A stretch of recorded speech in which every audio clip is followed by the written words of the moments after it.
मालेगाव शहरामध्ये चिमुकलीच्या अत्याचार प्रकारात काल मोठा जन आक्रोश मोर्चा या ठिकाणी होता आणि मालेगाव शहरातील कोर्ट न्यायालयात आवारात जन आक्रोश मोर्चाचा ताबा सुटला आणि जवळपास 200 पेक्षा जास्त लोकांनी थेट न्यायालयाचा गेट तोडण्याचा प्रयत्न या ठिकाणी केला होता। न्यायालयाच्या गेटवरती न्यायालयाच्या शटरवरती चपला मारून त्यांचे राग करून असं धुडगूस घालण्याचा प्रयत्न केला होता। त्या बाबतीत आता मालेगाव छावणी पोलीस स्टेशनमध्ये त्या संदर्भातला 200 पेक्षा जास्त लोकांवरती अज्ञात लोकांवरती गुन्हा दाखल करण्यात आले। मालेगाव शहरामधील कालच्या ज्या घटनेचा प्रकार अतिशय भयानक होता। ज्या पद्धतीने चिमुकलीच्या अत्याचारा प्रकरणात लोकांमध्ये असलेला रोष हा थेट न्यायालयापर्यंत पोहोचला होता। न्यायालयामध्ये गेल्यानंतर न्यायालयाच्या आवारामध्ये त्यांनी गेट देखील तोडला होता, धुडगूस घालण्याचा प्रयत्न केला। न्यायालयाच्या आवारामध्ये चप्पल देखील त्यांनी मारण्याचा प्रयत्न केला होता। ज्या पद्धतीने मालेगाव शहरामध्ये त्या चिमुकलीच्या मारेकऱ्याला फाशी मिळावी यासाठी जन आक्रोश मोर्चा या ठिकाणी करण्यात आला होता। त्या पद्धतीने जन आक्रोश मोर्चामध्ये जवळपास मालेगावमधले हजारो लोक या ठिकाणी सहभागी झाले होते। ज्या मालेगाव शहरातील हा जन आक्रोश मोर्चा ज्यावेळेस संपला होता त्याच वेळेस अचानक झालेला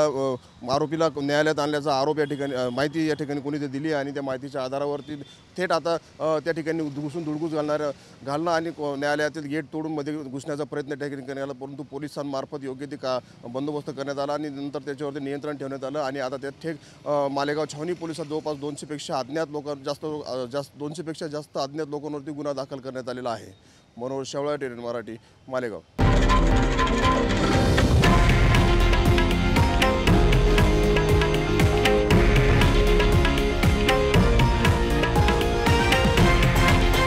हे आहे देशातील नंबर 1 न्यूज नेटवर्क आणि आपण पाहत आहात TV9 मराठी, एकमेव।